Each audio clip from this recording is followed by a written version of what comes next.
주영숙 자매 또 간증 잘 들었습니다. 옆에 분 좀 안아주시죠. 우리 주영숙 자매 다가와서.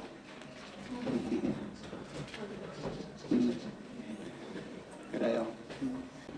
제 나이 20살 때 1977년 가을에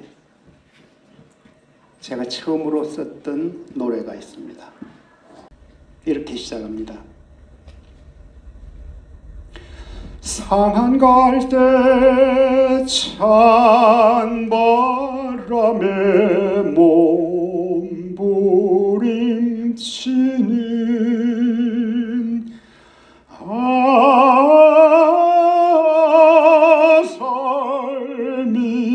삶이란 괴로운 고향. 한 청년이 참 슬펐던 것 같아. 그죠? 상한 갈대가 찬바람에 몸부림치는 그런 삶, 그것을 그냥 탄식하듯이 불렀던 노래입니다. 제목이 상한 갈대의 노래인데요, 배경이 있습니다. 노래 만든 배경이 있는데 1972년에 유신헌법이 제정되고 그에 따라 긴급조치가 9차례 공표됩니다. 그 중에 제일 강한 게 긴급조치 9호였어요. 그때는 제가 긴급조치 9호 상황에 있을 때입니다. 대학생들 집회는 당연히 못했고요. 언론, 출판, 자유가 박탈됐습니다. 기본권들이 박탈된 긴급조치 상황. 일반적으로 계엄과 긴급조치가 뭐가 차이가 나는가 하면은, 계엄령은 전체에 대한 것을 이렇게 제약하는 거고요. 긴급조치는 특정한 사안에 대해서 제한을 하는 겁니다. 그래서 긴급조치 그러면 제가 젊었을 때는 이게 준계엄령이라고 그렇게 인식되고 그랬습니다. 저도 당시에 긴급조치 9호 위반 혐의로 경찰서에 붙잡혀 갔고요. 밤새 조사를 받고 그 다음날 아침에 일단은 혐의 없다고 풀려났습니다. 정말 힘든 시기였어요. 그때 한 청년이 생각했던 인생이 뭘까? 삶이 뭘까? 상한 갈대가 찬바람에 꺾이지 않으려고 몸부림치는 것 같은 그런 삶을 내가 살고 있구나. 그런데 이게 그래도 버릴 수 없지, 인생을. 진짜 괴로운 고향 같은 거지.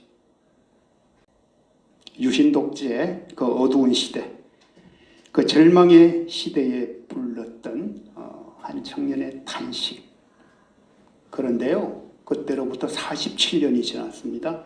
작년 12월 3일 우리는 한밤중에 상상치도 못했던 비상계엄이 선포되는 것을 TV로 지켜봤어요. 정말 다행히도 몇 시간 만에 해제는 되었지만은 대통령이 구속되고 탄핵 소추된 가운데 우리나라가 굉장히 큰 혼란과 위기에 빠지게 되었다. 근데 저로서는요, 그 당시에 젊었을 때 긴급조치 9호 위반이나 그 당시 상황들, 그때 비상계엄 또는 긴급조치가 무엇을 의미하는지를 경험했기 때문에 젊은 시절의 트라우마가 다시 살아나는 듯해서 참 힘들었습니다. 2달 반을 그렇게 지났습니다. 저만 아니라 온 국민들이 힘들었죠. 그런데 생각이 서로 다른 사람을 적대시하는 이런 일들이 막 일어납니다. 갈등과 대립을 주도하는 그 세력들 가운데 일부 교회들이 있다는 것, 정말 가슴 아픈 일입니다. 그래서 저는 무슨 생각을 했는가 하면, 우리나라 이 나만 아니라 우리 국민에게 진짜 위로가 필요한 때가 되었구나.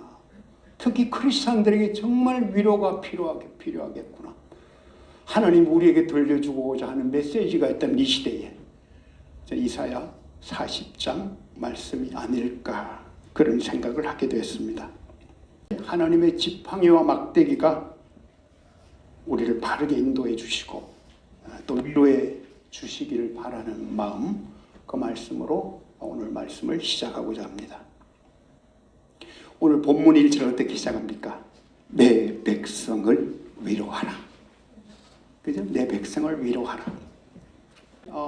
제가 내 백성을 위로하라는 제목으로 썼던 노래가 있어요. 창립 25주년 뮤지컬 사랑의 보물단지, 그걸 하면서 제가 중간에 불렀던 겁니다. 하나님만이 나를 위로할 수 있겠구나.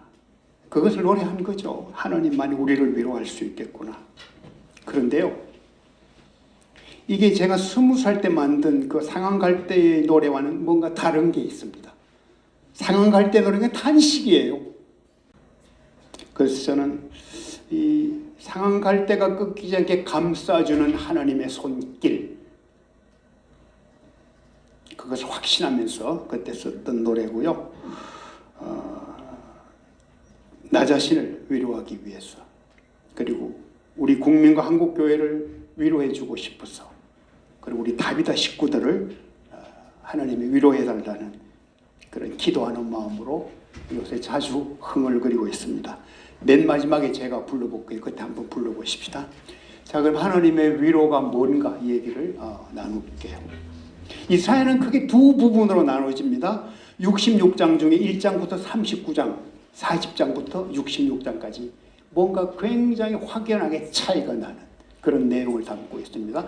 앞에 부분은 뭔가 하면 하나님의 심판에 관한 얘기예요. 이스라엘 백성의 잘못에 대해서 하나님이 심판하는, 책망하는 얘기고요. 40장부터 66장까지는 하나님의 구원과 회복에 관한 얘기예요. 완전히 달라집니다. 이 40장 오늘 읽었던 부분은 뭐예요? 후반부의 시작입니다. 하나님이 우리를 회복시키고 구원하시겠다는 그런 아버지 마음이 담긴 얘기죠. 자, 그러면은 우리를 위로하는 두 가지 선포와 세 가지 약속이 담겨 있습니다. 오늘 본문에는요. 뭐라고요? 두 개의 선포가 담겨 있어요. 그리고 뭐죠? 세 개의 약속이에요, 사실은. 먼저 1절에 너는 내 백성이다. 이거는 뭐예요? 너는 내 백성이다. 정체성에 관한 얘기. 우리의 정체성에 관한, 존재의 정체성에 관한 이야기를 하고 있습니다. 너는 내 백성이다. 다른 말로 하면 너는 내 아들이다. 너는 내 딸이다. 라는 선포가 담겨 있는 거죠. 이사야 43장 1절에 가면요. 무슨 얘기를 하면 너는 내 것이라 그래. 너는 내 것이라. 그러면서 하나님의 소유된 백성이지. 우리 제일 큰 언니 유숙자 언니 옛날에 간증한 거 알죠? 제목 뭔지 알아요? 니는 내 끼다. 이거예요. 너는 내 것이다. 바로 이 말씀을 이사야 43장 1절 얘기를 한 것이죠. 진정한 위로는 정체성에 대한 확인부터 출발합니다. 이게 이사야 49장 뒤로 16절 정도 가면 무슨 말씀이 나오는가 하면요. 내가 너를 내 손바닥에 새겼다. 그렇게 얘기합니다. 우리는 하나님의 손에 이름이 새겨져 있는 존재다. 이런 얘기입니다. 시작이 반이라고 위로의 첫걸음은 정체성을 확인하는 데서 시작합니다. 잘못을 저지른 아이에게 엄마가 내 아들 지성아, 내 딸 가람아 이렇게 이름을 불러준 것만으로도 애들한테 큰 위로가 된다는 거죠. 그죠? 내 아들 주원아. 이게 잘못할 때 불러주면 그 효과가 커. 그죠? 잘못할 때. 풀이 죽었을 때 하나님의 위로는 그렇게 시작합니다. 뭐라고요? 내 백성, 내 백성이라는 호칭을 하나님은 쓰고 있습니다. 그 다음에요, 2절을 보면요, 그 내용에 이제 핵심이 들어있어. 내 노역의 때가 끝났고, 그죠? 내 노역의 때가 끝났고, 죄악이 사함을 받았다. 이게 1차적으로는 바벨론 포로에서 너가 해방되고 죄의 사함을 받았다는 선포입니다. 이제 곧 풀려난다 이런 얘기예요. 하나님이 포로에서 돌이키시겠다는 약속입니다. 누군가가 죄값을 넉넉히 지불했다. 그래서 사함을 받았다. 바로 예수님의 십자가를 통한 대속의 의미가 숨어져 있습니다. 이 40장 1절 2절 속에 담겨있는 내용입니다. 내 백성아, 내가 너를 사해준다. 너는 이제 자유야, 해방이야. 두 번째로는요, 세 가지 소리를 통한 약속이야. 소리가 들려, 소리. 처음에 3절에 보면요, 한 소리가 마치 뭐예요? 뮤지컬의 배경음악처럼 쭉 이렇게 들려온다고 저는 생각합니다. 여호와의 길을 예비하고 평탄케 하라. 여호와의 길을 예비하고 평탄케 하라. 이제 하나님이 여호와가 메시아가 오신다. 길을 평탄케 하라. 골짜기는 높이고 산과 언덕은 낮추고 가파른 것은 고르게 하고 울퉁불퉁한 곳은 평지로 만들라고 합니다. 신약에 오면 실제로 누가 이 메시지를 전했어요? 예수님의 길을 예비하면서 뭐예요? 세례 요한이 그대로 인용한 얘기입니다. 그런데 여호와의 길을 예비하라, 이 말씀은 다른 말로 보면은 우리에게 뭔가 이렇게 하라는 숙제처럼 준 것 같은데요, 실은 뭐죠? 하나님, 당신이 길을 내시겠다, 이게 숨어져 있는 겁니다. 내가 길을 내겠다. 이사야 43장 19절입니다. 보라, 내가 새 일을 행하리니 이제 나타낼 것이라. 너희가 그것을 알지 못하느냐. 반드시 내가 광야의 길을, 사막의 강을 내리니 라고 말씀하셨습니다. 저는 여기에 더해서 하나님을 깊이 만나기 위해서 우리 쪽에서 뭔가 우리 마음을 평탄케 해야 한다는 건 아닌가, 이런 묵상도 했어요. 교만한 마음, 열등감 내려놓고요, 겸손하고 가난한 마음, 자족하는 마음, 우리 그것을 가질 때 하나님의 위로가 막 밀려오기 시작한다는 거예요. 그죠? 그 다음에 두 번째 소리는 뭔가 하면 6절에서 말하는 자의 소리가 외치라고 그럽니다. 무슨 외침이죠? 모든 육체는 풀이요 그의 모든 아름다움은 들의 꽃과 같으니 풀은 마르고 꽃은 시들면 여호와의 기운이 그 위에 불미라. 이 백성은 실로 풀이로다. 풀은 마르고 꽃은 시드나 우리 하나님의 말씀은 영원히 서리라. 근데요, 여기서 이제 이 백성을 뭐로 해석하느냐, 뭐 여러 해석들이 있을 수 있는데, 우선은 바벨론으로 끌려갔다가 다시 돌아오니까 이 하나님이 바벨론을 풀처럼 비유해서 이 백성이 이제 망가뜨리겠다고, 이런 해석, 문맥상 그렇게 해석을 할 수도 있는 것 같은데요, 저는 그거보다는 모든 육체, 모든 인생으로 확대하는 것이 훨씬 더 좀 포괄적인 해석이라는 생각을 하고 있습니다. 이 6절에서 말씀하고자 하는 얘기가 뭔가 하면은, 백성들이 일시적이고 참 연약하다, 이런 말이에요. 연약한 인간이란 말이죠. 한계성, 영원하신 하나님, 이걸 비교하는 거예요. 하나님은 영원하고 인간은 한계가 있다, 이걸 비교하는 거죠. 그러니까 굳이 뭐 바벨론으로만 이거를 불과 같다고 해석할 필요는 없어. 그죠?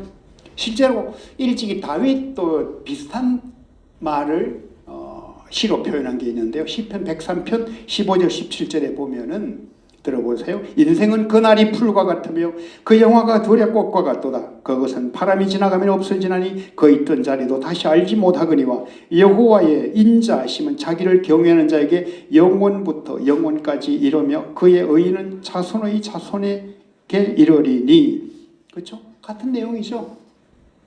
인생은 그날이 풀과 같고 영화가 꽃과 같다. 그런데 뭐를 대조하는가 하면요, 여호와의 인자하심을 거기에 비교합니다.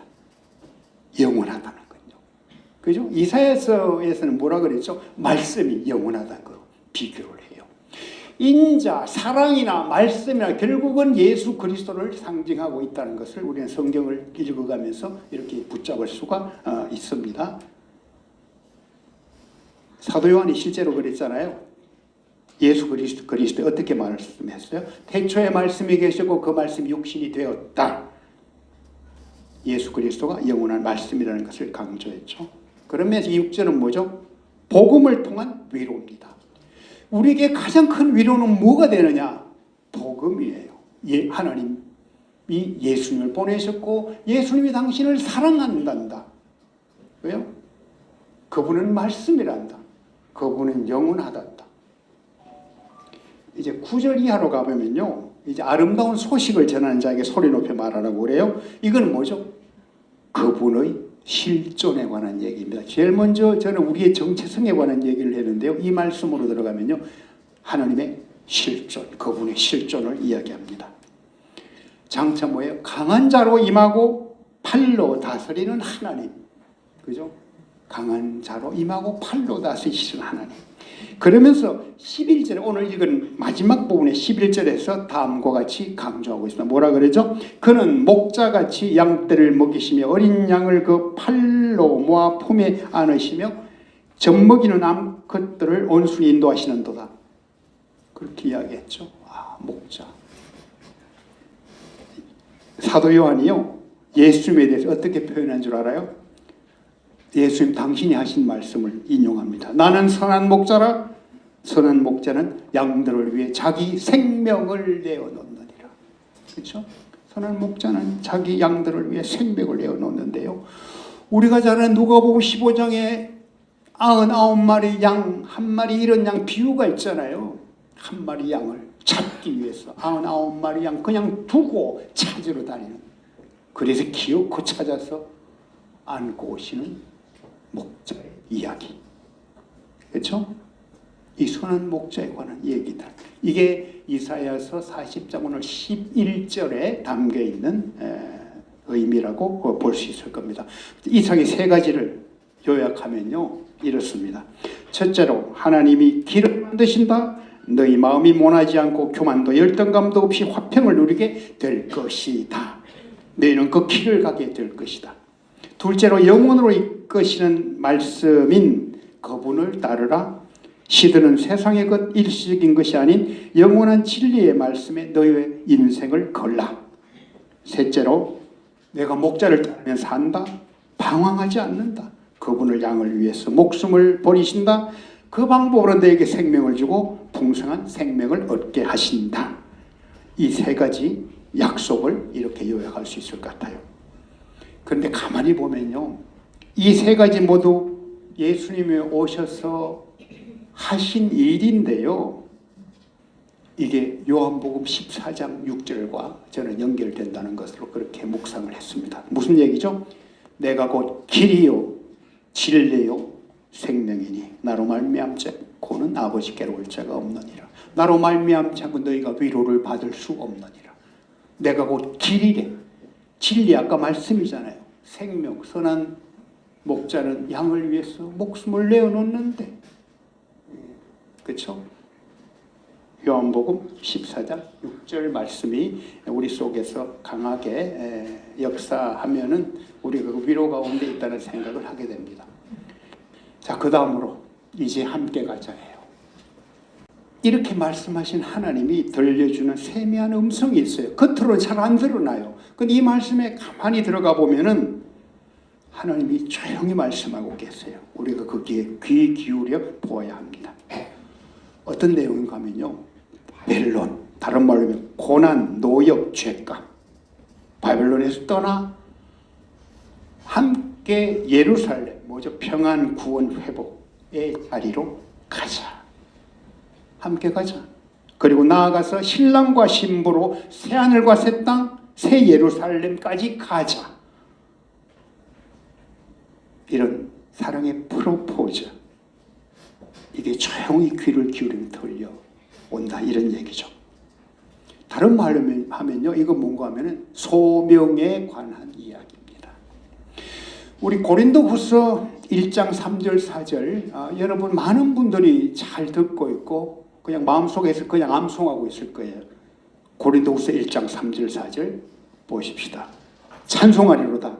그는 우리 주 예수 그리스도의 하나님이시오, 자비의 아버지시오, 모든 위로의 하나님이시며 우리의 모든 환난 중에서 우리를 위로하사 우리로 하여금 하나님께 받은 위로로서 모든 환난 중에 있는 자들을 능히 위로하게 하시는 이시로다. 하나님 위로의 하나님인데요, 이 말씀을 일찍이 30년 전에 우리 다비다에게 이야기해 준 거예요.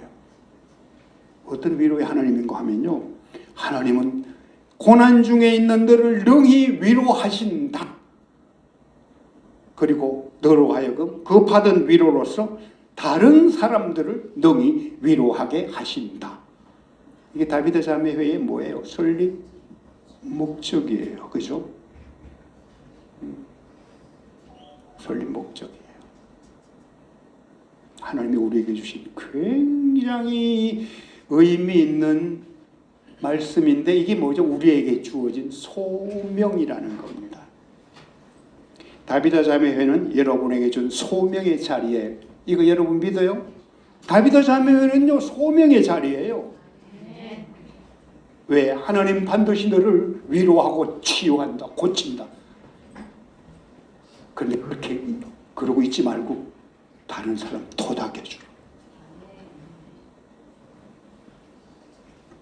다비드 자매회는 동시에 하나님이 저에게 주신 소명의 자리이기도 합니다. 하나님은 저를 제일 먼저 한국은행에 보내서 사역을 하게 했고요. 그리고 중국 마음에 품게 했고요. 그리고 청년들 품게 했고요. 그리고 이어서 다비드 자매회로 보내셨습니다. 다비드 자매들이 내 백성이다. 너가 그들을 위로하라. 하나님께서요, 제가 한국은행 정년 퇴직할 무렵에 주었던 분명한 소명이었습니다. 그리고 나아가서 이 시대에 한국교회를 위로하라는 소명을 우리 다비드 자매들과 함께 받았습니다. 한국교회 진짜 위로가 필요해요. 진짜 필요해요. 이제 제가 처음에 약속한 위로의 노래 한번 불러볼게요.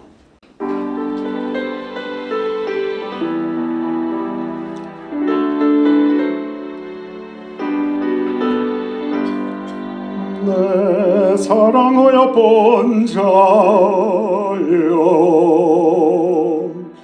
일어나서 함께 가자. 내 사랑하여 본 자여 일어나서 함께 가자. 하얀 소리 하늘들 작은 꽃잎 덮을 때 소시바람 불어와서 여린 풀이 시든다. 마른 갈대 바람 끝에 떨며 흔들거리는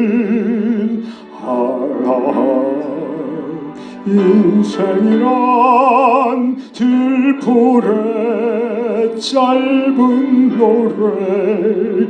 꽃은 시들고 푸른 마르나 주의 말씀 영원하리. 상처 입은 치유자의 숨결 온 백성을 살리리라. 내 백성을 위로하라. 불과 같은 내 백성을 상한 갈대 손에 손 잡고 순백에 춤출 그날까지.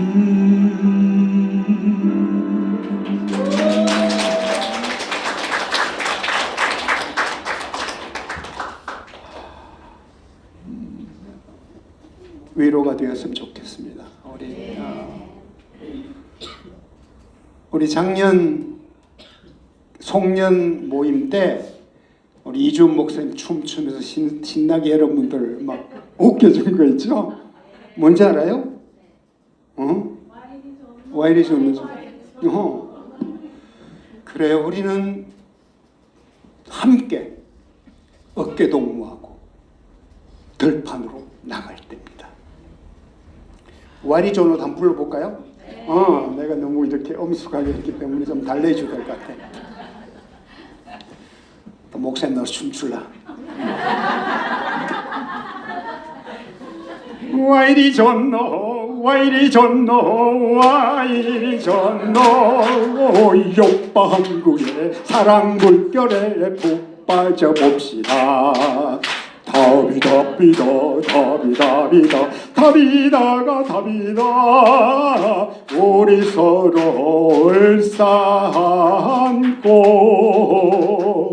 와 이리 좋노.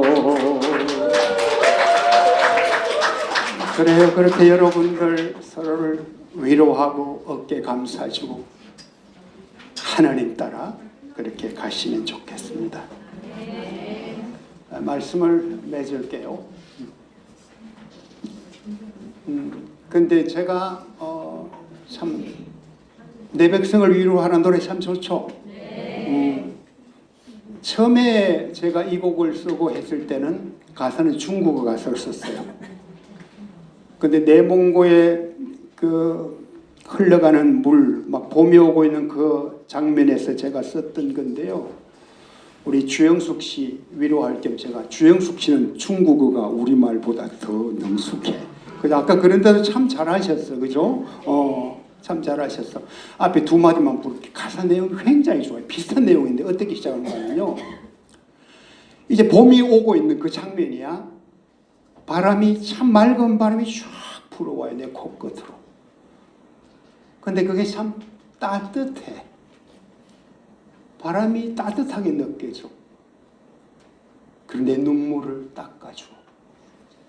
그리고 따뜻한 정을 나한테 실어다 줘. 한편 그 계곡에는 물이 쫙 흘러. 천천히 흘러. 아주 맑은 물이야. 그런데 그 계곡물이 겨울을 이렇게 데리고 지나가 버려. 그리고 따뜻한 봄을 가지고 와. 이 가사입니다. 그래서 거기까지만 내가 우리 주영숙 씨와 또 샤오펑도 있고, 이게 중국, 우리가 또 중국에서 오신 분들 많으니까 이해할 수 있을 것 같아.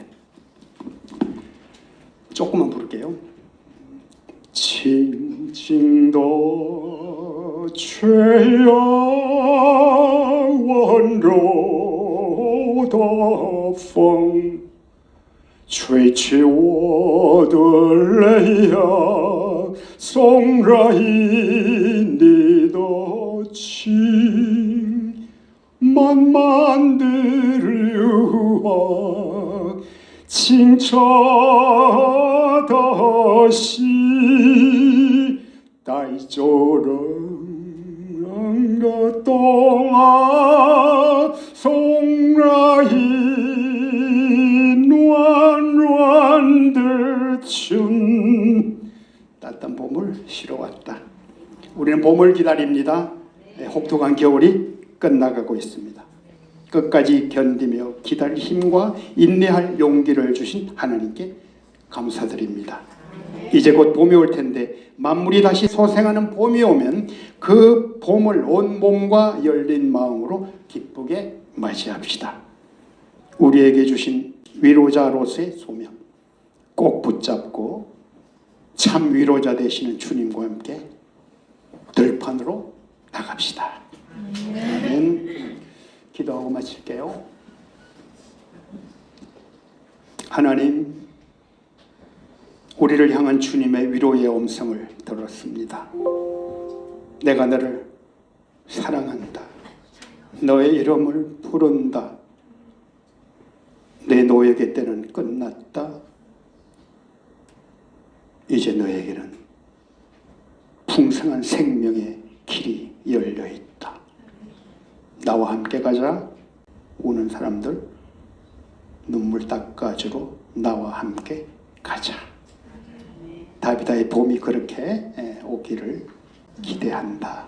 아버지 마음을 헤아리면서 우리 다비다 식구들과 함께 주님이 주신 소명 잘 감당하는 올 한 해가 되기를 소망합니다. 예수님의 이름으로 기도합니다. 아멘.